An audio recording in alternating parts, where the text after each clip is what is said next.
చెన్నైలో రూమ్ తీసుకున్నానండి. So, luggage మొత్తం షిఫ్ట్ చేస్తున్నాను. ఎర్లీ మార్నింగే 4:30కి బయలుదేరాను. వర్షం ఫుల్‌గా పడటం వల్ల రోడ్ విజిబిలిటీ అనేది చాలా తక్కువగా ఉంది. అండ్ ఈ గూగుల్ మ్యాప్స్ ఏమో బైపాస్ కాకుండా సర్వీస్ రోడ్ అంటే తీసుకెళ్తుంది. డౌటొచ్చి చెక్ చేస్తే అవాయిడ్ హైవేస్ అనేది ఎనేబుల్‌లో ఉంది. సో, దాన్ని డిసేబుల్ చేసుకొని విజయవాడ అయితే రీచ్ అయ్యాను. విజయవాడ దగ్గర ప్రకాశం బ్యారేజ్ ఉంది కదా! సో, అక్కడ వ్యూ అయితే చాలా అనిపించింది. ఎర్లీ మార్నింగు పైగా అప్పుడే వర్షం కురిసెళ్ళింది కదా!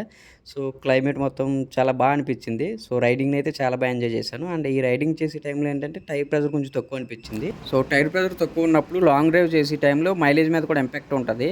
సో, నియరెస్ట్ ప్రెషర్ చెక్ పాయింట్‌లో టైర్స్ అన్ని చెక్ చేయించాను.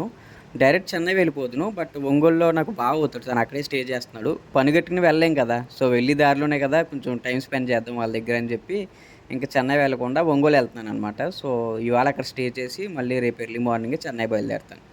ఒంగోలు రీచ్ అయ్యేసరికి 9:15 అయింది. Thanks for watching my video.